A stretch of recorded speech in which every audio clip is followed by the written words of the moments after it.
ಪರ್ವತ ಶ್ರೇಣಿಗಳು ನೋಡಿ. ಫಸ್ಟ್ ಇಲ್ಲಿ ಒಂದು ವರ್ಡ್ ಬರುತ್ತೆ ನಾಟ್ ಅಂತ, ಕನ್ನಡದಲ್ಲಿ ಗ್ರಂಥಿ ಅಂತೀವಿ.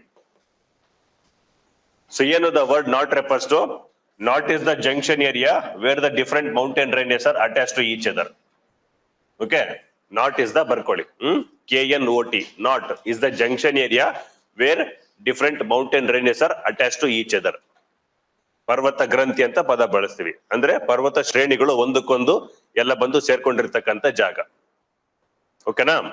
The word knot refers to junction where the mountain ranges are attach to each. ಪರ್ವತ ಗ್ರಂಥಿ ಅಂತ ಪದ ಬಳಸ್ತೀವಿ, ಪರ್ವತ ಶ್ರೇಣಿಗಳು ಎಲ್ಲ ಬಂದು ಒಂದು ಜಾಗದಲ್ಲಿ ಸೇರ್ಕೊಳ್ಳುವಂಥದ್ದು ಸ್ಥಳ, ಅದು ಪರ್ವತ ಗ್ರಂಥಿ ಅಂತ ಹೇಳ್ತೀವಿ.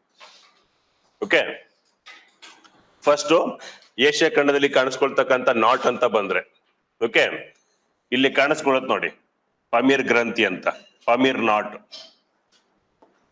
ಕಾಣಿಸಿದೆಯಾ? ಇದು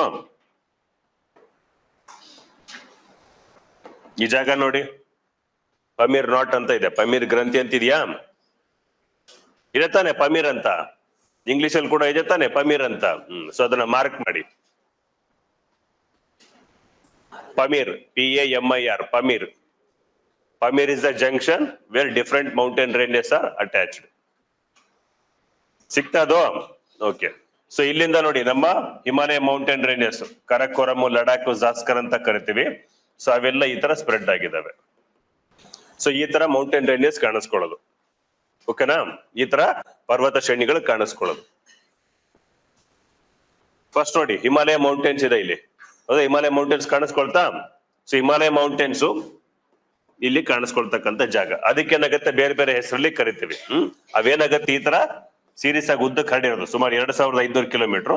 ಇವಕ್ಕೆ ಮತ್ತೆ ಲೋಕಲ್ ನೇಮ್ಸ್ ಅಲ್ಲಿ ಕರಿತೀವಿ. ಯಾವ ತರ? ಕರಕೋರಂ ರೇಂಜ್ ಅಂತ ಕರಿತೀವಿ, ನೆಕ್ಸ್ಟ್ ಲಡಾಖ್ ರೇಂಜ್ ಅಂತ ಕರಿತೀವಿ, ನೆಕ್ಸ್ಟ್ ಜಾಸ್ಕರ್ ಅಂತ ಕರಿತೀವಿ, ಫೈನಲಿ ಪೀರ್ ಪಂಜಾಲ್ ಅಂತ ಕರಿತೀವಿ. ಇದ್ರ ಬಗ್ಗೆ ಡೀಟೇಲ್ಸ್ ಇಂಡಿಯನ್ ಜೋಗ್ರಫಿಯಲ್ಲಿ ಮಾತಾಡ್ಕೊಳ್ಳೋಣ, ಸುಮ್ಮನೆ ಲೊಕೇಶನ್ ಗೊತ್ತಿಲ್ಲ. ಓಕೆ, ಸೊ ಈ ತರ ಎಲ್ಲ ಮೌಂಟೇನ್ ರೇಂಜಸ್ ಏನಾಗುತ್ತೆ ಈ ಜಾಗದಲ್ಲಿ ಬಂದು ಕೂಡ್ಕೊಳ್ಳೋದು. ಆಮೇಲೆ ಹಿಮಾಲಯ ಮೌಂಟೇನ್ಸ್ ನಮಗೆ ಬರೀ ಒಂದೇ ದೇಶದಲ್ಲಿ ಇಲ್ಲ. Himalaya mountains are spreaded in almost 7 countries. 7 ದೇಶಗಳಲ್ಲಿ ಹಂಚಿಕೆ ಆಗಿದೆ, ಅದು ಗೊತ್ತಿರಬೇಕು. ಯಾವುದು? ಬರ್ಕೊಳ್ಳಿ first. Himalaya mountains are spreaded in 7 countries. Himalaya ಪರ್ವತಗಳು ನಮಗೆ ಸುಮಾರು 7 ದೇಶಗಳಲ್ಲಿ ಹಂಚಿಕೆ ಆಗಿದೆ, ಗೊತ್ತಿರಬೇಕು. Himalaya mountains are spreaded in 7 countries. ಆಮೇಲೆ ಎಲ್ಲ ಹಿಮಾಲಯ ಮೌಂಟೇನ್ಸ್ಗೆ ಒಂದೇ ಲೋಕಲ್ ವರ್ಡ್ ಅಲ್ಲೇ ಕರಿತೀವಾ? ಇಲ್ಲ ತಾನೆ, ಬೇರೆ ಬೇರೆ ದೇಶಗಳು ಬೇರೆ ಬೇರೆ ಹೆಸರಲ್ಲಿ ಕರ್ಕೊಳ್ತಾರೆ. ಸೊ ಹಂಗಾಗಿ ಲೋಕಲ್ ನೇಮ್ಸ್ ಅಂತ ಬಂದ್ರೆ ಯಾವ ದೇಶದಲ್ಲಿ ಯಾವ ತರ ಕರೀತಾರೆ, ಯಾವ ದೇಶದಲ್ಲಿ ಯಾವ ತರ ಲೋಕಲ್ ನೇಮ್ಸ್ ಅಲ್ಲಿ ಕರೀತಾರೆ ಗೊತ್ತಿರಬೇಕು. ಇಂಡಿಯಾ ಅಂತ ಬಂದಾಗ ಸಿಂಪಲ್, ನಾವು ಹಿಮಾಲಯ ಅಂತಾನೆ ಕರಿತೀವಿ. ಆಮೇಲೆ ಬಿಟ್ರೆ ರೀಜನಲ್ ನೇಮ್ಸ್ ಇದಾವಲ್ಲ, ಕರಕೋರಂ, ಲಡಾಖ್, ಜಾಸ್ಕರ್, ಈ ತರ ಎಲ್ಲ ಕರ್ಕೊಳ್ತೀವಿ. ಅದು ಸ್ಟೇಟ್ ವೈಸ್ ಮತ್ತೆ ಹೆಸರುಗಳು. Himalaya general word. ಸೊ ಇಲ್ಲಿ ಬಂದಾಗ ಕರಕೋರಂ, ಲಡಾಖ್, ಜಾಸ್ಕರ್ ಮತ್ತೆ ಪೀರ್ ಪಂಜಾಲ್ ಅಂತ ಕರಿತೇವೆ. ಪೀರ್ ಪಂಜಾಲ್. ಸೊ ಈ ತರ ಸ್ಟೇಟ್ಸ್ ವೈಸ್ ಬೇರೆ ಬೇರೆ ಹೆಸರಲ್ಲಿ ಕರ್ಕೊಳ್ತೀವಿ. ಓಕೆ, ಎರಡನೇದು ನೋಡಿ, ಪಾಕಿಸ್ತಾನ ಬಂದಾಗ ಅವರು ಏನಂತ ಇದೆ ಅಲ್ಲಿ, ಸುಲೈಮಾನ್ ರೇಂಜಸ್ ಅಂತ ಕರೀತಾರೆ. ಕಾಣಿಸಿದ್ಯಾ? ಪಾಕಿಸ್ತಾನ ಬಂದಾಗ ಸುಲೈಮಾನ್ ರೇಂಜ್, ಸಾಲ್ಟ್ ರೇಂಜ್ ಅಂತ ಕೂಡ ಕರೀತಾರೆ. ಸುಲೈಮಾನ್ ರೇಂಜ್ ಮತ್ತೆ ಸಾಲ್ಟ್ ರೇಂಜ್.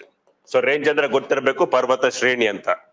ಓಕೆ, ಸಾಲ್ಟ್ ಶ್ರೇಣಿ ಮತ್ತೆ ಸುಲೈಮಾನ್ ಶ್ರೇಣಿ ಅಂತ ಕನ್ನಡದಲ್ಲಿದೆ ನೋಡಿ. ಸುಲೈಮಾನ್ ರೇಂಜ್ ಮತ್ತೆ ಸಾಲ್ಟ್ ರೇಂಜ್ ಅಂತ ಕರೀತಾರೆ.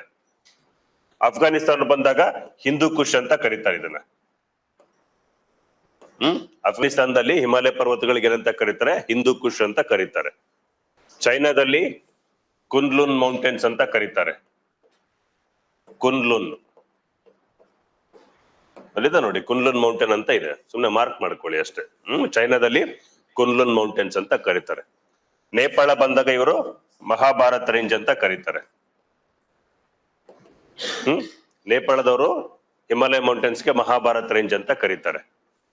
ಇವನ್ ಮೌಂಟ್ ಎವರೆಸ್ಟ್ ಗೆ ಅವರು ಸಾಗರ್ ಮಾತಾ ಅಂತ ಕೂಡ ಪದ ಬಳಸ್ತಾರೆ, ಗೊತ್ತಿರ್ಬೇಕು, ಹೌದಾ? ಮೌಂಟ್ ಎವರೆಸ್ಟ್ ಅಂತ ಜನರಲ್ ಆಗಿ ಕರಿತೀವಿ, ನೇಪಾಳದವರು ಅದಕ್ಕೆ ಸಾಗರ್ ಮಾತಾ ಅಂತ ಕರೀತಾರೆ. ಹೋಲ್ ಹಿಮಾಲಯಸ್ಗೆ ಮಹಾಭಾರತ್ ರೇಂಜ್ ಅಂತ ಕರೀತಾರೆ. ಭೂಟಾನ್ ಬಂದಾಗ ಸಿಂಪಲ್ ಹಿಮಾಲಯಸ್ ಅಂತಾನೆ ಅವರು ಪದ ಬಳಸ್ತಾರೆ. ಭೂಟಾನ್ ಬಂದಾಗ್ಲೂ ಕೂಡ ಹಿಮಾಲಯಸ್ ಅಂತಾನೆ ಅವರು ಕೂಡ ಪದ ಬಳಸ್ಕೊಳ್ತಾರೆ. ಅದೇ ಮಯನ್ಮಾರ್ ಬಂದಾಗ ನೋಡಿ ಇಲ್ಲಿ, ಸೊ ಇಲ್ಲಿಂದ ಏನಾಗುತ್ತೆ, ಹಿಮಾಲಯ ಮೌಂಟೇನ್ಸ್ ಇಲ್ಲಿಂದ ಇಲ್ಲಿವರೆಗೂ ಯಾವ ತರ ಸ್ಪ್ರೆಡ್ ಆಗಿದಾವೆ, ಈಸ್ಟ್ ವೆಸ್ಟ್ ಸ್ಪ್ರೆಡ್ ಆಗಿದಾವೆ, ಹೌದಾನೆ? ಸೊ ಪೂರ್ವದಿಂದ ಪಶ್ಚಿಮ ದಿಕ್ಕಿಗೆ ಹೆಂಗ್ ಸ್ಪ್ರೆಡ್ ಆದ್ರೆ ಮಯನ್ಮಾರ್ ಬಂದಾಗ ಈ ತರ vertical north to south spread ಆಗಿದಾವೆ. ಸೊ ಈ ತರ ಕಾಣಿಸ್ಕೊಳ್ಳೋದು, ಇದನ್ನ ಇಲ್ಲಿ ಸಿಂಟ್ಯಾಕ್ಸಿಯಲ್ ಬೆಂಡ್ ಅಂತ ಕರಿತೀವಿ. ಇದು ಇಂಡಿಯಾ ಬಂದಾಗ ನೋಡ್ಕೊಳ್ಳೋಣ. ಸೊ ಇಲ್ಲಿ ಈ ತರ ಸೊ ಮಯನ್ಮಾರ್ ಬಂದಾಗ ನಾರ್ತ್ ಟು ಸೌತ್ ಸ್ಪ್ರೆಡ್ ಆಗಿದೆ.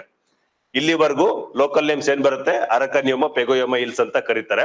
ಇವೇನಾಗತ್ತೆ, ಮಯನ್ಮಾರ್ ಬಂದ್ಮೇಲೆ ಲ್ಯಾಂಡ್ ಪೋರ್ಷನ್ ಎಂಡ್ ಆಗಿದೆಯಲ್ಲ, ಮತ್ತೇನಾಗತ್ತೆ, ಹಿಮಾಲಯ ಪರ್ವತಗಳು ಮುಳುಗಡೆ ಆಗಿದಾವೆ. ಎಲ್ಲಿ, ಬಂಗಾಳ ಕೊಲ್ಲಿಲಿ ಮತ್ತೆ ಎದ್ದು ಕಾಣಿಸ್ಕೊಳ್ತಿರೋದು ಯಾವ ರೂಪದಲ್ಲಿ, in the form of Andaman Nicobar islands.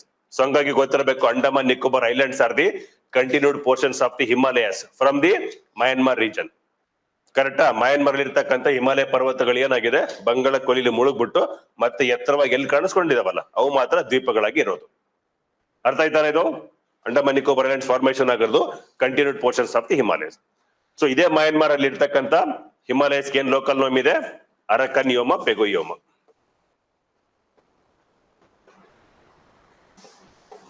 ಅರಕನ್ ಯೋಮ and ಪೆಗೋಯೋಮ book ಅಲ್ಲಿ ಇದೆ ನೋಡಿ. ಅರಕನ್ಯೋಮ, ಪೆಗೋಯೋಮ ಅಂತ ಎರಡು ಪದ ಬಳಸ್ತೀವಿ. ಇದೆಯಲ್ಲೇ ಬುಕ್ ಅಲ್ಲಿ ಇದೆ, ಕನ್ನಡದಲ್ಲಿದೆ, ಅರಕನ್ಯೋಮ, ಪೆಗೋಯೋಮ. ಸೊ ಈ ತರ ಡಿಫ್ರೆಂಟ್ ನೇಮ್ಸ್ ಅಲ್ಲಿ ಹಿಮಾಲಯಸ್ ನಾವು ಪದ ಬಳಸೋದು. ಓಕೆನಾ ಇಷ್ಟು? ಸೊ ಹಿಮಾಲಯ ಮೌಂಟೇನ್ ರೇಂಜಸ್ ನ ಇನ್ನೊಂದು ಪದ ಏನಂತ ಬಳಸ್ತೀವಿ, it is called as third pole of the world. Himalaya ಪರ್ವತ ಭಾಗ ಏನಂತ ಕರಿತೀವಿ, third pole of the world. ಭೂಮಿಯ ಮೇಲೆ ಇರ್ತಕ್ಕಂಥ ತೃತೀಯ ಧ್ರುವ ಅಂತ ಕರಿತೀವಿ. Himalaya mountain range is called as third pole of the world. Complete Himalayas ಇದನ್ನು 7 ದೇಶಗಳಲ್ಲಿ ಹಂಚಿಕೆ ಆಗಿದೆಯಲ್ಲ, ಇದನ್ನ ಒಟ್ಟಾರೆಯಾಗಿ third pole of the world ಅಂತ ಕರಿತೀವಿ. ಭೂಮಿಯ ಮೇಲೆ ಇರುವ ತೃತೀಯ ಧ್ರುವ. ಯಾಕೆ? ರೀಸನ್ ಹೇಳಿ ನೋಡೋಣ. ಮಂಜುಗಡ್ಡೆ ಎಲ್ಲ ಕಡೆನೂ ಇದೆ. So apart from the north and south pole, okay, apart from the north and south pole ಬಿಟ್ರೆ ಭೂಮಿ ಮೇಲೆ ಒಂದೇ ಕಡೆ ನಮಗೆ ದೊಡ್ಡ ಪ್ರಮಾಣದಲ್ಲಿ ಮಂಜುಗಡ್ಡೆ ಅಥವಾ ಹಿಮ ನದಿಗಳು ಕಾಣಿಸ್ಕೊಳ್ಳೋದಲ್ಲಿ ಹಿಮಾಲಯದಲ್ಲಿ. ಅದಕ್ಕೆ ಅದನ್ನ third pole of the world ಅಂತ ಕರಿತೀವಿ. ನಮಗೆ ಐಸ್ ಗ್ಲೇಷಿಯರ್ಸ್ ಎಲ್ಲ ಎಲ್ಲಿ ಕಾಣಿಸ್ಕೊಳುತ್ತೆ, ಪೋಲ್ಸ್ ಅಲ್ಲಿ ತಾನೆ. ಸೊ ಹಂಗಾಗಿ ನಾರ್ತ್ ಪೋಲ್, ಸೌತ್ ಪೋಲ್ ಅಂತ ಕರಿತೀವಿ. ಇವೆರಡನ್ನು ಬಿಟ್ರೆ ಮತ್ತೆ ದೊಡ್ಡ ಪ್ರಮಾಣದಲ್ಲಿ ಒಂದೇ ಕಡೆ ಸೊ ಮಂಜುಗಡ್ಡೆ ಅಥವಾ ಹಿಮ ನದಿಗಳು ಸಿಗ್ತಾ ಇರೋದಕ್ಕೆ ಹಿಮಾಲಯನ ನಾವೇನಂತ ಕರಿತೀವಿ, third pole of the world. Clarity ಇದೆ ಇದು? ಸೊ ಗೊತ್ತಿರ್ಬೇಕು, third pole of the world ಅಂದ್ರೆ it represents the Himalayan region. ಓಕೆನಾ ಇಷ್ಟು? ಅರ್ಥ ಆಯ್ತಾನೆ ಹಿಮಾಲಯಸ್ ಬಗ್ಗೆ?